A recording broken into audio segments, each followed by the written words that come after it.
Have we got chat disabled? Mm-hmm. Good. I'll let you do the.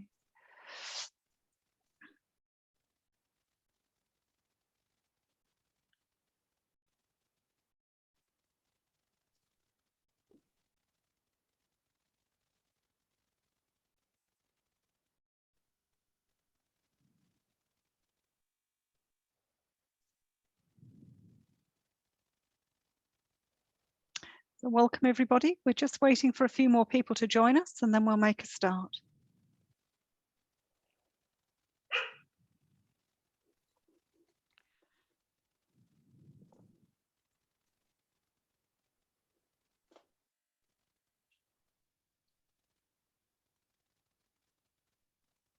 Numbers are still ticking up.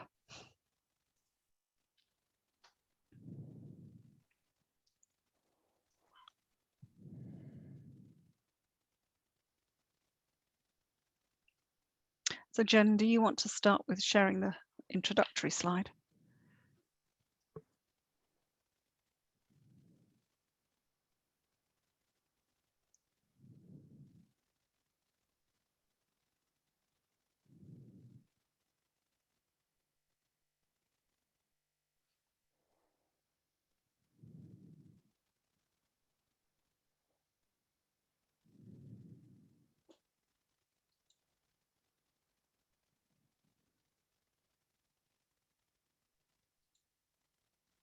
Right, numbers are slowing down. So Nikki, shall we make a start?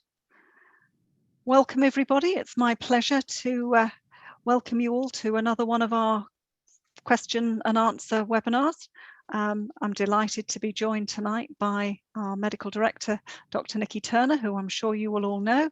Also our other two medical advisors that you're getting to know well, Joan Ingram and Emma Best. And I'm myself, Jane Morfitt, COVID Clinical Education Manager. So between us, we're going to answer some of the most common questions we've had, and we've already had some questions sent in. If we have time at the end, we will also answer questions as they come in on the Q&A button.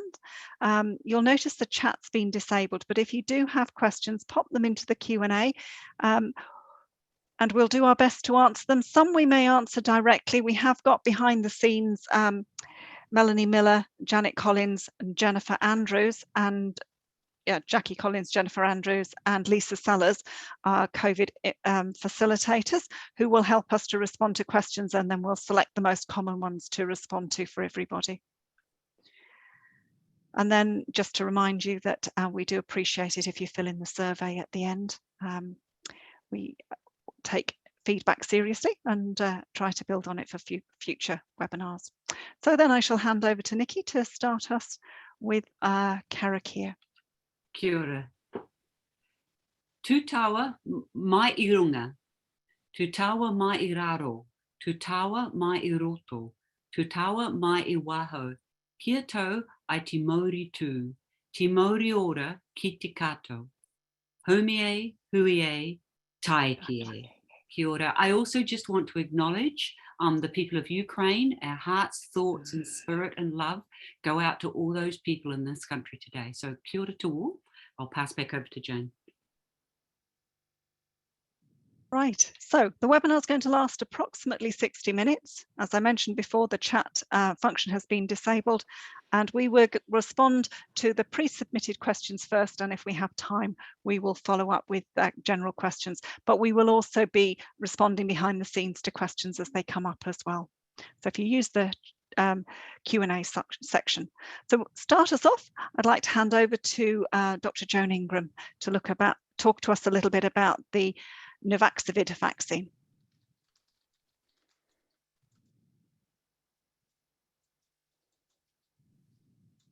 Right, tēnā koutou katoa.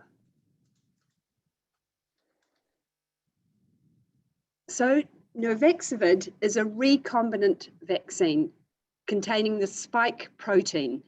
So it's a new type of technology, different from our other two vaccines previously available.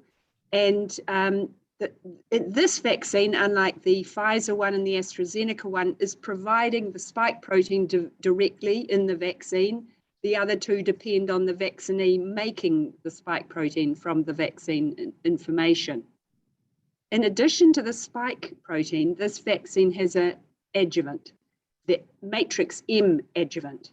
Now, this is nanoparticles of saponins extracted from soap bark trees, and cholesterol and phospholipids. And the presence of an adjuvant helps the vaccine stimulate a much stronger and broader immune response. I didn't say that in a way this vaccine is similar to the hepatitis B vaccine, Shingrix, for example, which contains hepatitis B surface antigen. That one is not adjuvant, but it's a similar sort of basic protein vaccine.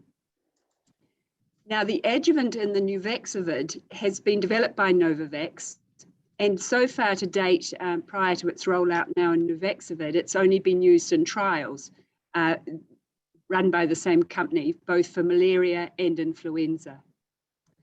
Two other adjuvanted vaccines we have available are the Shingrix one, the new shingles one, and Fluad Quad, which was what we had for over 65s last winter, influenza.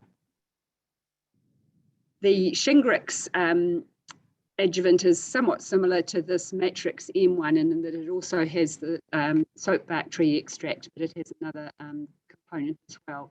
So this matrix M adjuvant is a proprietary one made by Novak. Thanks.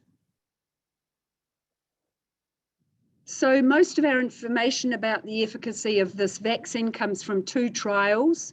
The lower one that was performed in the UK was started first. It was from September to November 2020, and there were 7,500 people who had the vaccine. The slightly later vaccine study, which is above and was performed in America and Mexico, had nearly 20,000 people have the vaccine and about 10,000 have the placebo. Next.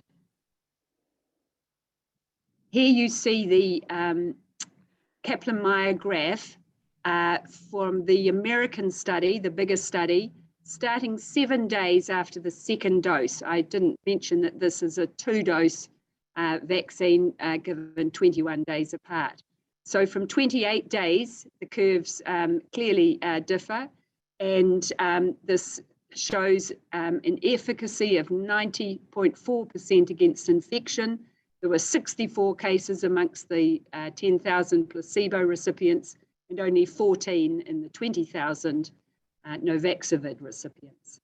Against severe disease, it had 100% vaccine efficacy, and the UK study showed very similar outcome. Then in follow-up to 6 months, thanks Jen,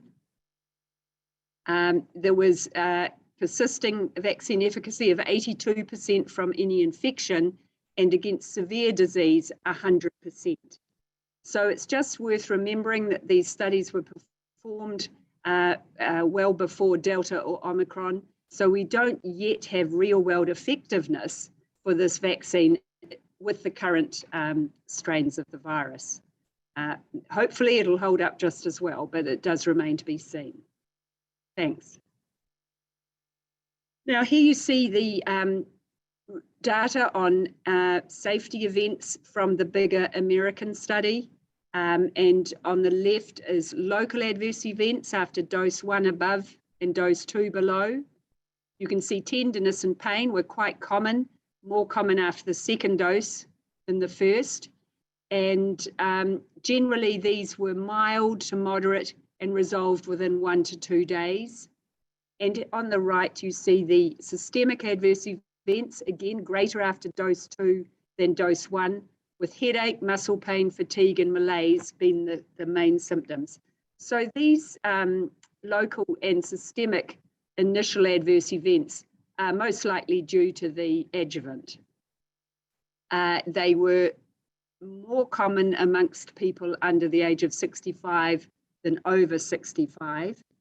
And we'll be watching with interest the Australian Osvax data, where they send out text messages to people who've had the vaccines, and their first data is just coming in now. They've had, I think, nearly 1,000 people reply to texts after their first dose of Nuvaxovid, and 40% of them did report an adverse event, and that's very similar to the Pfizer first dose, where their data showed 37% reporting an adverse event after their first dose. It was a bit higher for those reporting missing work, study, or school, or usual routine activities after the first dose of Nuvaxovid, which is all we've got so far from their monitoring. 15% had to miss those, whereas for first dose Pfizer it was 8%. So it is a bit more reactogenic perhaps. In the study, the frequency of medically attended adverse events and serious events were similar between the two groups. Here's a bit more information about safety. Lymphadenopathy is reported following this vaccine, as it is with the Pfizer vaccine.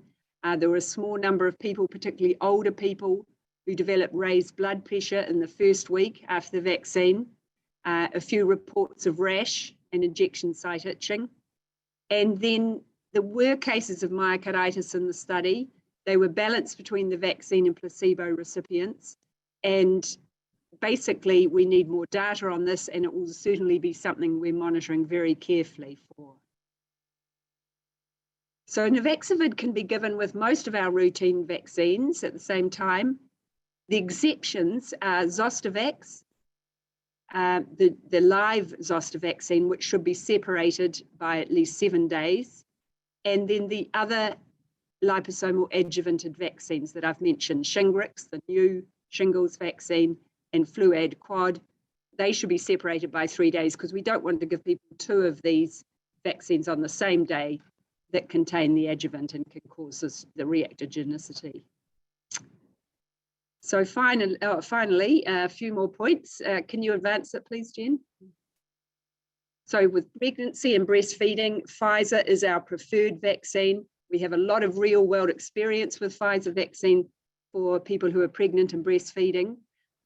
There's been no information yet on Nuvaxovid in this group. They were excluded from the study, and people will be tending towards Pfizer vaccine because of the much greater experience. So we don't have any data yet. There's no concerns on toxicology studies in the lab, but it's not really Pfizer is the one we would recommend. Small trials have looked at Nuvaxovid in a mixed primary schedule. So after either Pfizer first dose or AstraZeneca first dose, and also as a booster after 2 doses of Pfizer or 2 doses of AstraZeneca. And in these small trials, which I've shown down below, it's appeared safe. Perhaps immunological studies were not quite as effective as after Pfizer, but they were more effective than after AstraZeneca. So it may be given as a mixed primary schedule for someone who's had an adverse event to their first dose Pfizer, or after somebody who's had an adverse event for their second dose Pfizer. These would have to be on prescription because they're not currently recommended, licensed or approved, the word. Thanks. So finally, this doesn't count as Nuvaxovid training. The training is available on our website. We also have a number of resources there. This is just a screenshot of some of the ones that are available. So all the screening guidance, preparation, and a fact sheet. So I commend those to you. Thanks. Thank you, Joan. That's great. Just a couple of questions that have come in. So before we... Sorry, Jo. No, go for it. This one first. It's not so relevant for Nuvaxovid. That's all I was going to say. But we've popped it in as one for you to respond to because it's one that was sent in. Yes, so this is, I believe, referring to the Pfizer vaccine. And no, it doesn't have any implications for changing the DNA structure of cells. It remains in the cytoplasm of a cell. It doesn't go anywhere near the nucleus, which contains the DNA, and it's only there briefly, and it certainly doesn't interact with the DNA. So that is a definite no, not a concern at all. Thank you. And just one other question while we're on Nuvaxovid. Could you give us an idea of the number of countries that are starting to use this vaccine? I think it's around 40. Yeah, I was thinking it's around 40 and Yeah. building all the time, I think. That's right. So it's early we're all days sort of- everywhere. Some countries are a little bit ahead of us. I looked to see if there's any UK reporting on safety for it yet, but I couldn't find it. But it's a little bit from Australia. Yeah, so it's around the 40, but building all the time. Okay, thank you for that. Let's move on then. So the next section's my bit. I've just put a couple of slides in on some practical issues, reducing the risk of errors. Unfortunately, we are still getting reports of incorrect doses, incorrect citing, expired vaccines, and I'm really keen to try and reduce it. I know nobody ever goes to work intending to make a mistake. And there are just a few things that have been highlighted as sort of recurring themes when we've done reviews of contributing factors. So firstly, the importance of keeping up to date. We try and help people with things like the toolkit and webinars. We are conscious that information is changing frequently, and that can lead to people not understanding that things have guidance has changed. So keeping up to date, really important. Not following recommended practice. Sometimes when people are under pressure, they may look to cut corners a little bit, and there's reasons why the operations guidance is set out the way it is and why our vaccine preparation documents are written like they are. It's to put extra layers of safety in to try and prevent errors. So the double checking, the making sure that you keep your vaccine records up, that you're recording as you go, that you've got the vial out, it's the right vial, you've cross-checked with somebody else. Tired staff and people being distracted. It is important that we recognise that we're only human and people need breaks, and we need to reduce distractions because it's very easy to make mistakes if you're distracted in what you're doing and you forget where you've got to and you come back into something that's quite a routine task. I'm thinking particularly here about the vaccine prep side of things. We know that some sites are still not labelling syringes, and one of our concerns is that we are getting a significant number of cases where adult doses are given to children or children's doses are given to adults, and they shouldn't really, we really should have systems in place to stop that happening, and using labels, color-coded labels stuck to the actual needle guard on the syringe is a really good way of making sure you're clearly identifying which vaccine's which.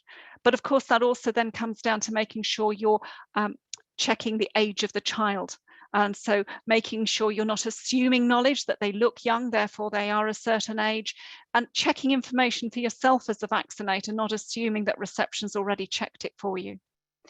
If people are using same vaccines at one station, it's more likely they'll make mistakes. So if you are using 2 or 3 or even 4 different COVID vaccines, make sure they're in different color-coded trays kept in different places to make it easier for you to not make mistakes.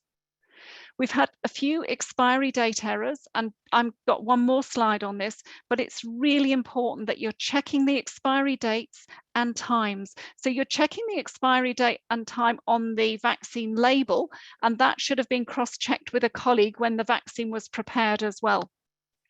Remembering that with the Pfizer vaccine, the expiry date will always be written on the box, not on the vial, because it depends on when they were defrosted. And checking the use by times on the prepared syringes. We're finding that sometimes syringes are sat out for longer than the 6 hours, and 6 hours should be a maximum. We should be aiming to use syringes as soon as practical after they're drawn up to reduce the risk of any cross-contamination. I think though at the moment that with some of the vaccines, there's less throughput of consumers, and therefore vaccines are sitting on the side. So really do make sure you're cross-checking that one. And then lastly, for these ones, we've had over 100 cases reported where the vaccines have been given too high and they've ended up with adverse effects because of it. So that's why we keep harping on about making sure you know how to identify the top markers, the acromion process and the deltoid tuberosity at the bottom of the deltoid, so that you can vaccinate midpoint, and that would be roughly in line with the axilla for most people. Particularly important if you're doing drive-throughs. It's very difficult to get those landmarks unless you actually open the door so that you can really see the arm and make sure you've got the whole arm identified so you're not going too high. Thanks for that, Jen. If you just go on to one last practical point I wanted to talk about, and this is a change in the labelling on the 5 to 11-year-olds Commonality vaccine. So when they first came out, they were called Pfizer-BioNTech COVID-19 vaccines. You may have noticed they look slightly different now. They've got a new label on them and they're back to calling themselves Commonality, but orange top must be diluted. So this is for the 5 to 11-year-olds. The content is exactly the same, but as I mentioned before, it's really important that these vials and the 12 plus Pfizer vials are always kept with the box that they come in, because the box will have the expiry date. So they can store them in the super freezers, then they defrost them and you've got length of time, 10 weeks with this one, 30 days with the 12 plus. So the important thing is that you're going by the expiry date on the box and recording the sub-batch number that's written on the box. Now, lastly, just to add in that from February, the 11 plus vaccines have got an extension on the use by date written on the vials. So they are now stable in the super freezers for up to 9 months. This means that on occasion, the date on the box may end up being ahead of the vials. So you might have the fact that it says the vaccine will expire at the end of March on your box, but the vial says it expired at the end of February, as an example. Go by the labels on the box. If you're not sure, ring us and we will confirm. We have a list of which batches have been extended by this extra 3 months. So we can double check it for you. But also logistics will be sending out a letter with any vials that are affected by this. So we continue to use the box as we have always done, but you might notice that the vials actually have an expiry date that was earlier than the box. And that's just to explain that issue. So then, Jen, if you want to just slip to the last slide of my bits, a couple of questions that came in. One was, can you give COVID vaccine at the same time as other vaccines? And if you're referring to the screening tools that we've designed to give you quick reference information, the answer to this one should be, to hand at all times. So yes, you can give pretty much every other vaccine with a COVID vaccine. The only exceptions are that for the adult, the 12 plus Pfizer vaccine and the AstraZeneca vaccine, we don't want you giving it within 7 days of a varicella vaccine. Sorry, no, of a zoster vaccine, my apologies, zoster vaccine, 7 days of zoster vaccine.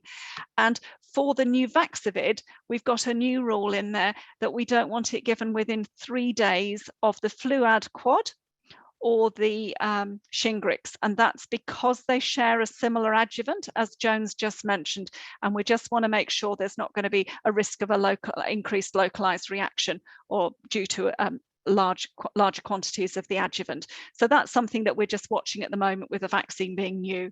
But otherwise, kids vaccines, you can give any other scheduled vaccine at the same time. So it's just the zoster vaccine with the adult vaccine, 7-day spacing, and then with the new Vaxavid having a 3-day spacing with the Fluad quad and the brain's gone, Fluad quad and the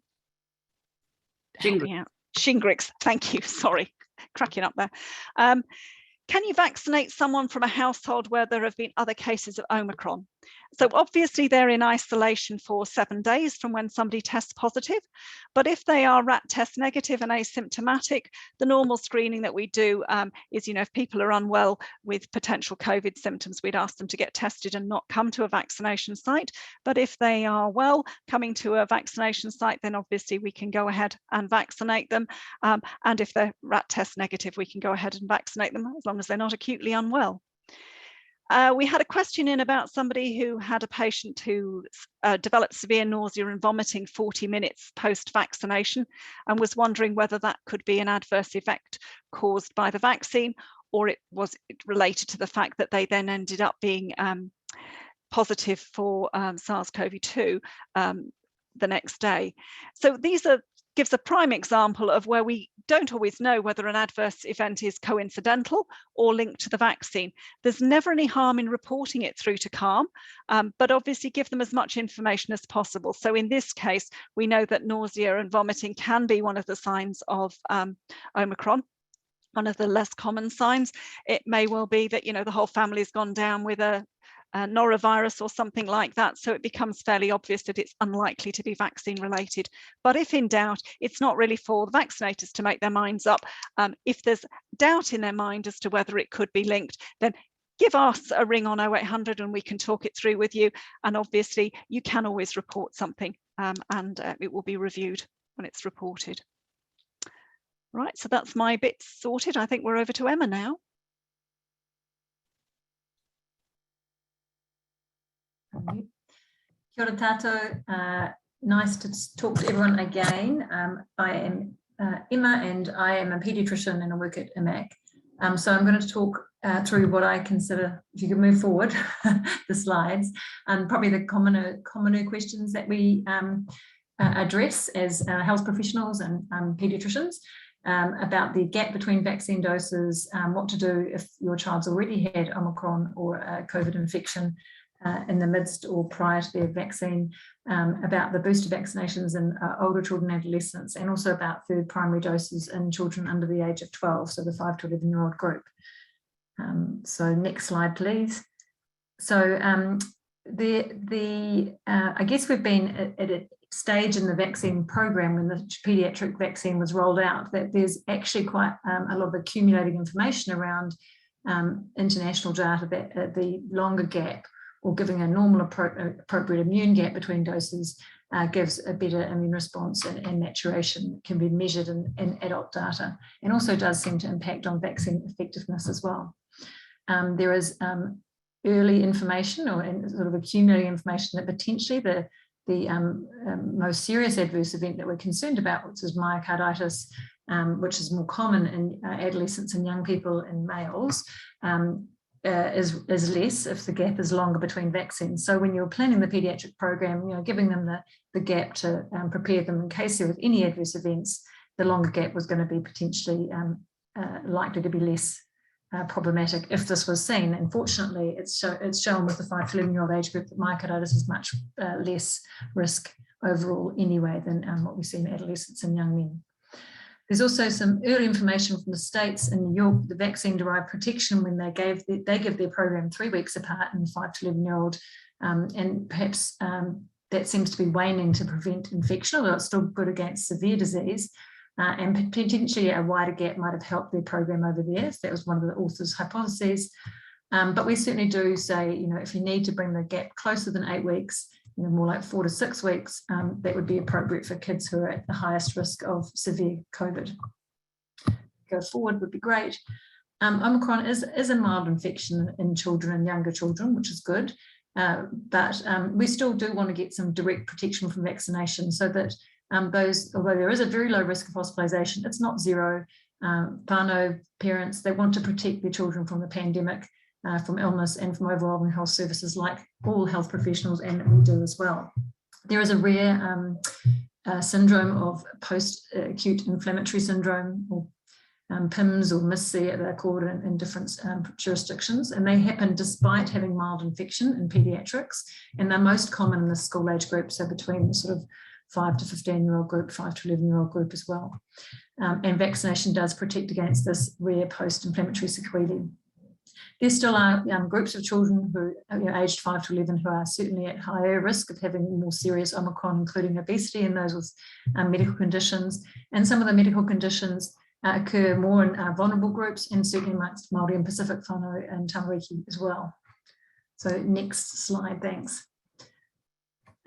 So if your child has had Omicron, we still recommend that you complete a primary course.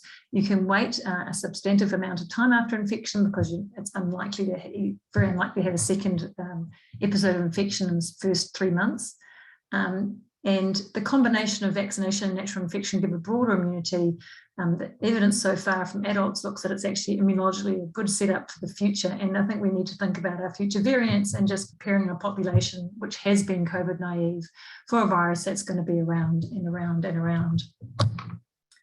Okay, next slide, please. So a very common question is around the 12 to 17-year-olds, and can they have a booster dose? We know that this third primary dose is already indicated and available for those who've got severe immunocompromising conditions. So our children who are undergoing transplantation, on chemotherapy, have underlying severe immune compromise, so that we know they may not respond well to their 2 doses of vaccine. They certainly can have a 3rd dose. And that's given just like it is in the adult schedule, 8 weeks after the 2nd dose. So they have a 3 primary dose course. I think we're just basically waiting to hear more information clearly around the 16, 17-year-old, that it is likely to be soon to be available. But yes, it is important for those medically at risk, age 12 to 15 and 16 and 17. And the disease we see is most severe amongst those with neuromuscular, neurodisability conditions, obesity, cardiac, and underlying cardiac and respiratory conditions, much like our adult risk groups. But I think that neuromuscular, neurodisability group is a group in adolescents and children that people don't think about so much. You do need to, it does need to be prescribed because it's off-label use, and certainly welcome to ring and discuss with us. And I speak with my paediatric colleagues and GPs about this frequently. Next slide, thanks. Here is a list that is compiled from literature around the children who are most likely to be hospitalised with COVID or with illness.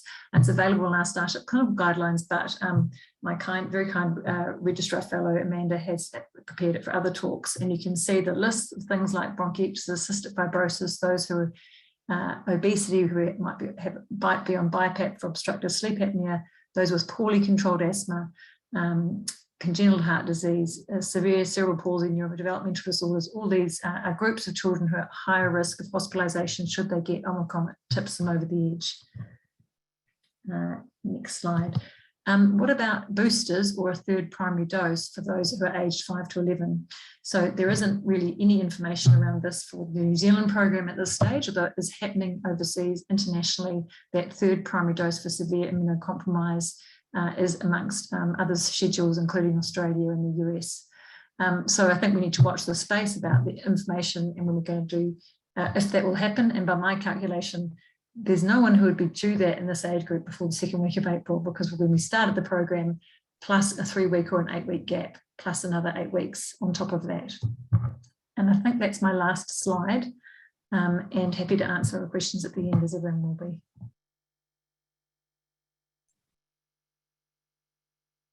Kia ora, Emma. It looks like I get to be the next one. So the question that's coming up frequently all the time is the issue of whether we should, can we go back to that one, thanks? Could we go back to the previous one, thanks? Whether we should be vaccinating after illness. So with a lot of people getting COVID, this question is coming up a lot of the time. So generally, when you have COVID illness, you'll get good, strong antibody response. So there's no gain in rushing into vaccinating straight after being ill. Our general rule of thumb for the vast majority of people, adults or children, if you have COVID illness and you haven't completed your vaccination course, then wait at least 3 months. So 3 months is a good gap. You're very unlikely to get ill again within that 3 months. We know that Omicron is, you can get repeated Omicron illness, but you're unlikely to get it within 3 months. So if you give your vaccine earlier, there's really no risk. There's no safety concern about giving the vaccine earlier. It's just less likely to be effective because you've still got the antibodies on board from the actual infection. So for the vast majority of people, we would suggest wait 3 months. Now, there's some exceptions, and the exceptions would be if anyone was at particularly severe risk of getting severe recurrent illness. So if you imagine somebody that was significantly immunocompromised that may not have responded well to their illness, you may want to complete the vaccination course earlier. I'm aware that the Ministry of Health has got some material out that recommends people who've had no vaccines or a single vaccine may benefit from having a vaccine from 4 weeks. That's absolutely fine. You're welcome to start from 4 weeks. In general, with healthy people who've had a good immune response to an illness, though, we would advise that it's sensible to wait for 3 months. No harm in giving it earlier. And if you accidentally gave a vaccine for somebody who was incubating COVID illness, once again, no harm in that. It's just unlikely to be effective. So that's the answer to that one. I'm happy to take more questions around it because I know it's created a lot of confusion in the last few weeks. So thanks, Jen. The next slide. So this one is around the booster program at the moment. And the particular reason we're presenting this slide is that what we can do that's going to help protect New Zealanders most at this point in the middle of our epidemic is get boosters into people. Because what we know with Omicron is that you do lose your protection quite early from the primary course of 2, and you really need the booster. And that means the most vulnerable people need their boosters now. There's a lot of people out there in the older age groups and have got medical issues that still have not got their boosters. So for those of us that have got energy and time at all, these are the people we need to be chasing and chasing and chasing and getting boosters into. I think this is the urgent group, particularly Māori and Pacific people, particularly frail elderly, and particularly people with medical problems. So yes, we want everyone 18 years and up to get a booster, but can we all focus as much as we can on Māori and Pacific people, older people, and people with medical problems? The more boosters we can get into people, the less people we'll see in hospital and the less people will die. So it's a really vital one for us at the moment, is boosters in this age group. Moving on to the next one, thanks. And this is a lovely slide actually that Stuff has put together, and I think it really, really makes our case. If you look at the cumulative amount of hospitalizations through March, look at that blue graph, and you can see that unvaccinated people are much, much, much more likely to end up in hospital. People have had the primary course of 2 doses, and the red line are much less likely. And then if you get that booster dose in as well, you can see the dramatic reduction in your risk of ending up in hospital. So everybody out there at the moment vaccinating, the more we can get boosters into our high-risk population, the more we'll see that green line, not that blue line. I think this is a very graphic example. And I also want to say thanks to all our sector.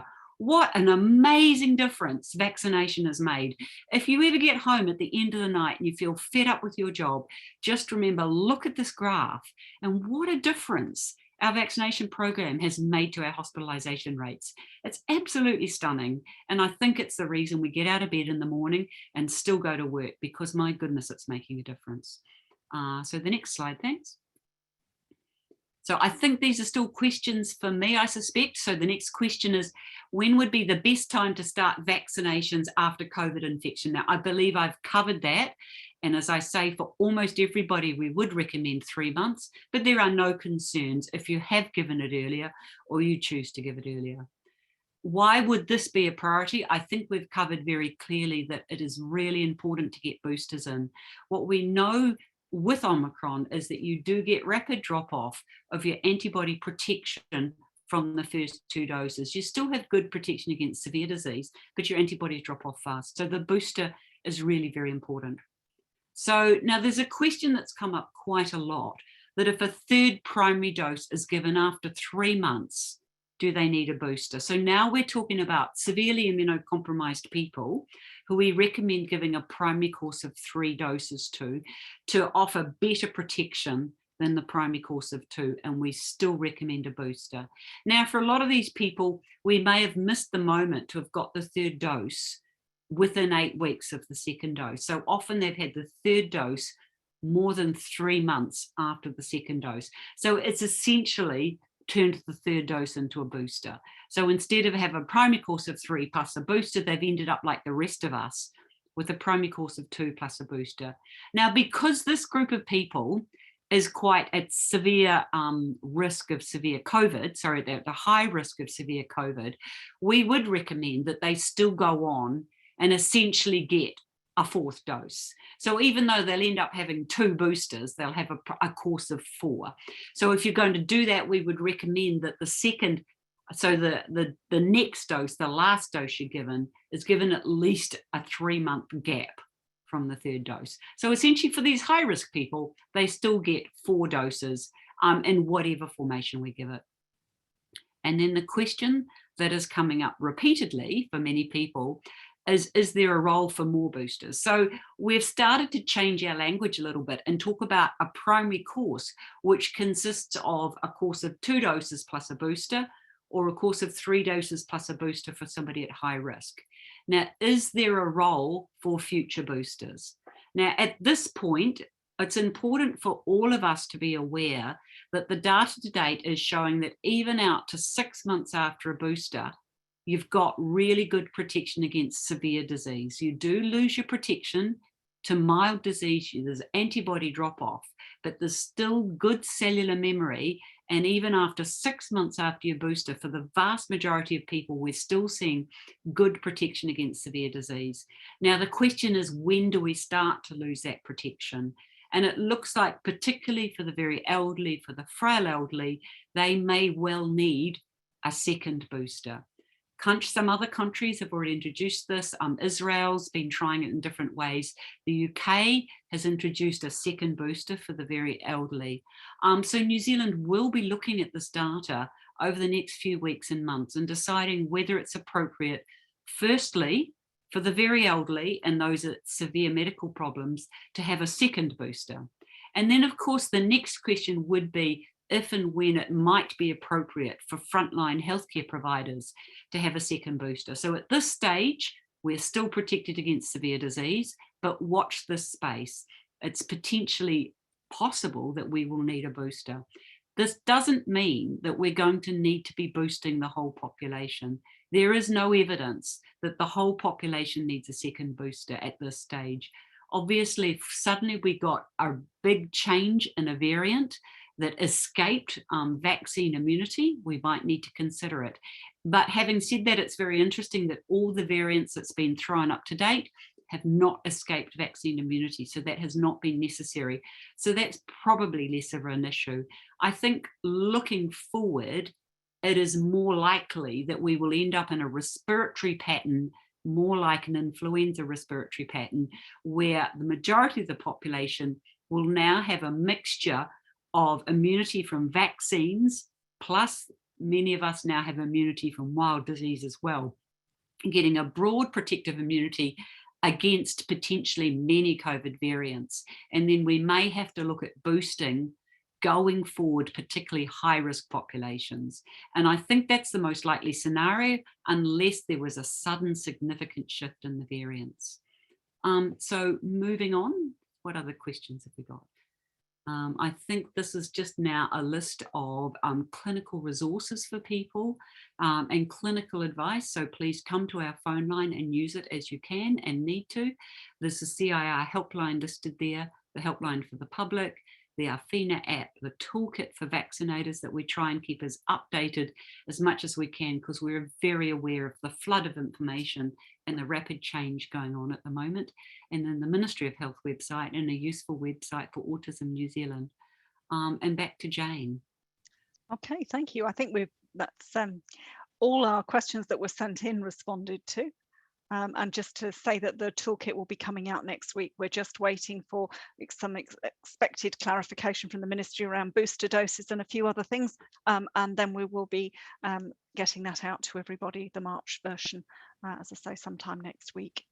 There's a few questions, not as many. So now's your chance, folks. We've got a few more minutes if you want to type them in.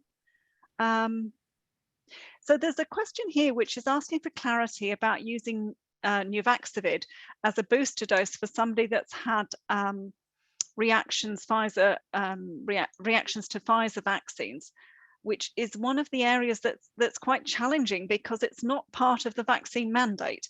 So if you give somebody a booster dose, even if it was prescribed, at the moment, if they need the booster from a point of view of being able to work, that won't work. It's still evidence being submitted to MedSafe. I don't know, Nikki, if you want to add more to that. Yeah. So firstly, clinically, separating the clinical issue from the mandate policy issue, because they're two totally different issues. From a clinical perspective, there is data on using Nuvaxovid as a booster. The data has been presented to MedSafe.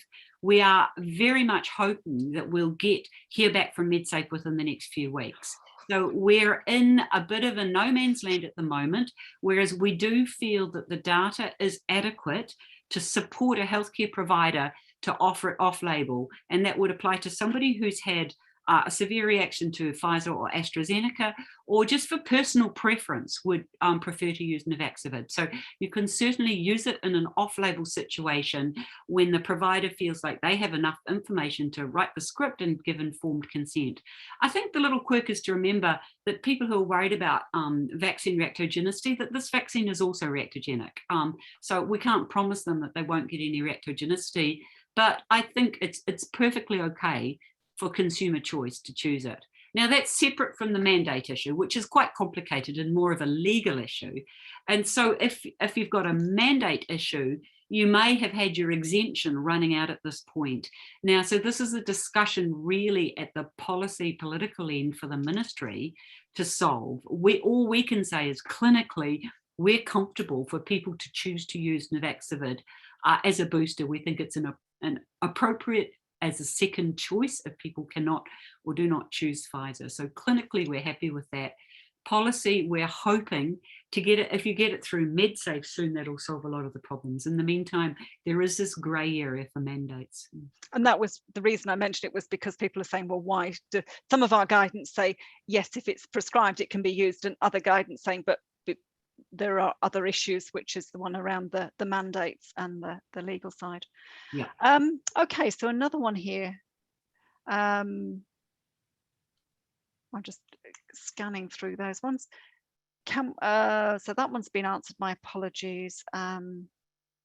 Do you see the role of vaccination essentially returning to general practice, or will the community vaccination centres diversifying vaccinations be available in the foreseeable future? There's a crystal ball one for you. It's a lovely one. I think it's a great question. I think we've learned masses with the COVID vaccination program. We have diversified our vaccination program, and we've immensely enriched it with a new broader group of vaccinators, vaccination clinics and sites, and I think real better, more broader engagement with our communities. So I don't think we should lose that. Now, that in no way loses the role of general practice and pharmacy as well. What we have discovered in the last year is there's more than enough work for all of us, and there's not enough of us. So what I think going forward into the future is that there's an important big role for vaccination in our community as COVID now becomes part of our national vaccination program. You know, we have been calling, and we will consider calling, for expanding the role of flu vaccination going forward. Our childhood vaccination program needs all the support it can get. We need MMR catch-up programs. It's all hands to the deck. So there's a huge, we're not losing the important role of general practice, the important role of pharmacy, and now we've got all these gained extra roles. So I feel we're in a new world that is enhancing the world we had before, not taking away from anybody, because none of us out there are quiet, that's for sure, and the work is not slowing down. Okay, so there's another quite good one here, actually, Nikki. In terms of boosters, what about those of us that have had COVID and have been quite unwell, so a dramatic response to the illness? Will this be taken into consideration? Would there be a role for antibody level testing now that we've got this mixed picture? Yeah, it's a really interesting question, eh? So, I mean, I guess you don't really know how vigorous your response is, whether you've been mildly unwell or severely unwell. So you can't really answer that one. And I don't even think an antibody measure would answer that one. So what we do know is vaccination immunity is better than wild immunity, and a mixture of both gives you a very broad immunity. So you're in a good position if you've been vaccinated and then you do have disease. I would recommend, if you've had quite severe disease, that you wouldn't rush into being vaccinated straight away, that you'd want to delay it. And when we say 3 months, you can delay it even longer. I mean, we've always recommended the gap of 4, 5, or even 6 months might be better.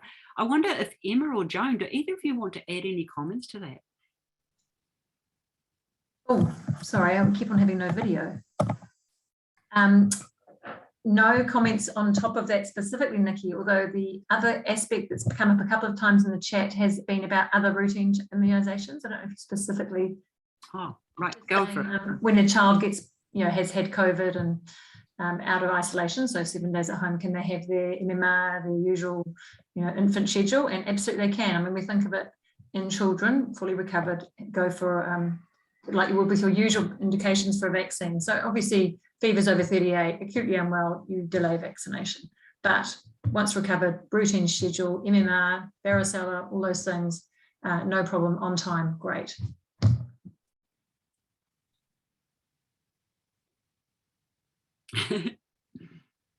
I'm just scanning through the questions that are now starting to come in. Most of the drive-through sites are closing down. Is that a sign that COVID numbers are slowing down? Is that if it's drive-through vaccination sites, that would hopefully be a sign that we're actually achieving our targets, as opposed to, because they're not doing screening at the drive-through sites at the moment. Yeah, so I think certainly the bulk of the large numbers, remembering that we've got large numbers of people fully through their primary course of 2. I just want to reiterate for all of us out there, we don't want to forget that there's still a lot of people that haven't got their boosters yet. Some of those will now have had wild disease and it'll be delayed. But there's a lot of people that we really need to support to get their boosters. So yeah, you'll see a bit of a slowdown, but we can't stop, you know. And I mean, I'd love to see how we can get flu vaccine out there too in the next few weeks for anyone who's not feeling too tired. You know, we really want to get a good flu vaccination campaign out there this year too. So keep an eye on the time. We've still got a few more minutes. Do we have a reference for the comment that vaccine immunity is better than immunity after infection? This person saying it doesn't sound quite right based on experience from other disease. Yeah, it's really interesting, isn't it? We do have some reference to this. Obviously, it's immunological data. And normally, you know, you'd expect a broader, more vigorous response to the disease itself. It's not always the case. It's interesting, a disease like HIV, you actually don't get a good immune response and you need to vaccinate. So it's not always the case that you get a better immune response from disease. And interestingly, the data coming through, particularly with the mRNA vaccines, showing that you get a very strong immune response to them. They're looking like they're stunningly performing vaccines. So it does look like the immune response to the mRNA vaccine on the whole is better than to disease. But that doesn't take away from the fact that you do get a good immune response to the disease as well. Any other comments, Joan or Emma? Tetanus. If you have a case of tetanus, you could still get it again. You have to be vaccinated. It's the way you present the antigen, isn't it? So what vaccines kind of find the best antigen. But there is some information, isn't there, Nikki, that maybe the combination is also good. So making sure if you've had the illness, you still get the vaccine, because those two things together might be maybe not synergistic, but, you know, even. Yeah. So the interesting corollary to that is people then say, should we have COVID chickenpox parties? Because, you know, would we do better if we're vaccinated and then we get disease on top of it? Now, I mean, I think the risk of that is some people still get really sick with disease. So you can't just rock it and say, right, let everyone have wild disease. Because, you know, as Emma said, you know, even with it being mild for most kids, you can still get some kids that get it severely, and you don't know who's going to get it severely. So no, we can't rock it with just having COVID parties. But I think if you have had the misfortune to have COVID and you're fully vaccinated, then immunologically you're in a good position. There is a question about the households who have had somebody with a COVID with a positive test, and then other members of the household who haven't had the positive test. How do they kind of manage their vaccine schedule? We've been getting asked that a lot. I think our heads would spin if we had to imagine every person who had a negative test was actually a probable COVID case or not. We'd probably just have to go with the information we have in front of us. I mean, if they're, you know, clearly symptomatic and just can't understand why their test was negative, it may be. But most of the time, I just say positive test, that's COVID. Negative test, look, it's not uniform transmission in a house. Maybe you didn't have it. That we just have to go with that when we plan a vaccine schedule after an exposure. Yeah, and just remembering that there's no safety concerns if you vaccinate somebody who actually does turn out to have COVID. You know, it's probably just a waste of the vaccine, but you're not concerned from a safety point of view. So you're better to vaccinate if somebody's asymptomatic and they're RAT negative, even if they're not sure. You know, you're safer not to miss the moment. So there's an interesting one here. Will there be a role for temporary vaccinators, i.e. allied healthcare professionals? And then they've added in with prescribing rights who don't usually work for DHBs. I find that interesting because we do still have training available for allied healthcare professionals who, whether they've got prescribing rights or not, we'd still like them to go through our training. So there are certain groups that are eligible to train to be vaccinators, such as optometrists, also physios, dietitians and such like.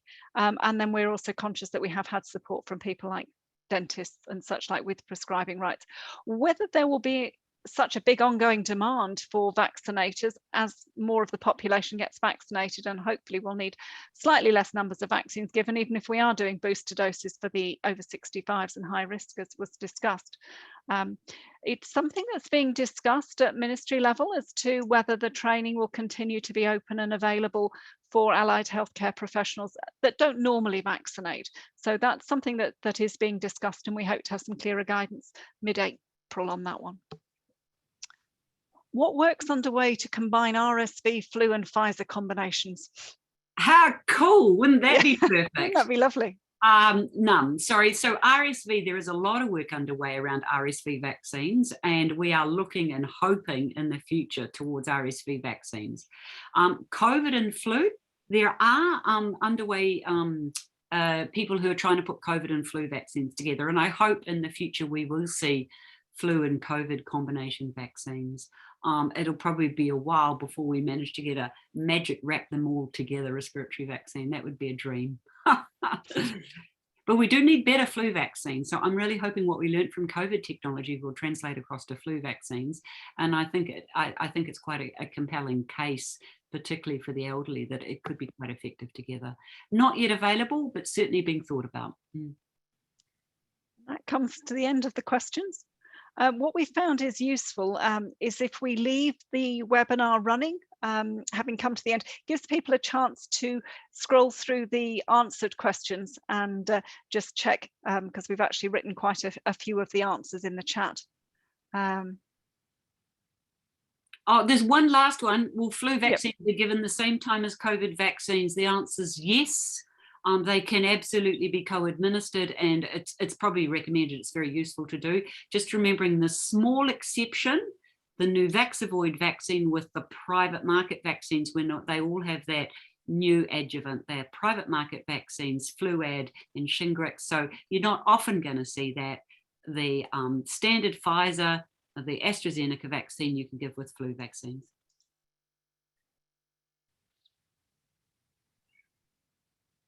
okay, so I can see we're answering a couple of other ones now, but we'll leave it there so that people can review the questions. And I can see that Jen's also put up the helpful clinical resources for people to make a note of those as well. So I think it just falls on us to say thank you to everybody and to appreciate the fantastic work that you're all doing with the vaccine programme. And it was lovely to see those slides that really do demonstrate how the vaccination programme is making a difference. Thank you very much to our medical advisors for joining us this evening. And thank you for everybody for giving up your evening to learn yet more about the COVID vaccine programme. It is appreciated. So we'll leave the questions running for a little bit longer. And if we get a chance, we might answer just a couple more of them live before we close the webinar. Kia ora. Kia ora.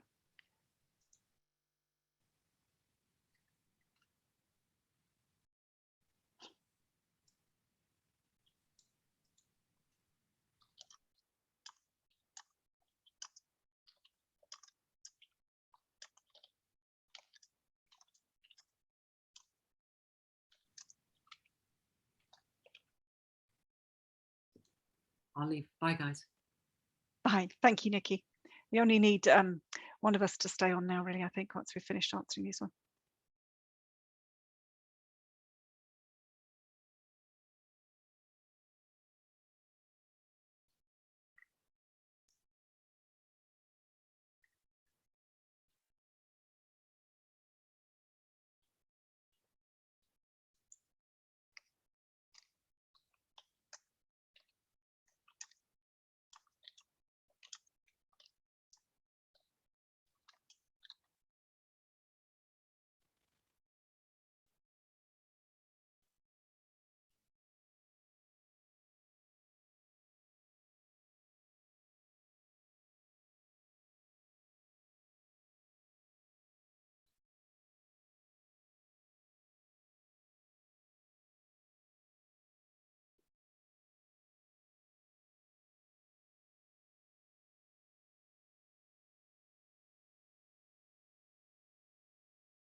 person that was asking about whether the webinar will be available, we will upload it onto the website so that you can watch it again at your convenience, or if anybody else wants to watch it.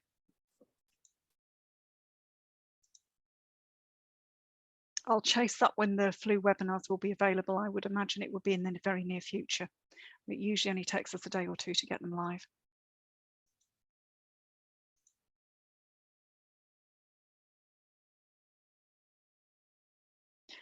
Well, I think it is now 6 o'clock, Jen, so perhaps we'll leave it there. If anyone's still got questions they want answered, please remember you can always send them through to us at 0800 Immune. So kia ora.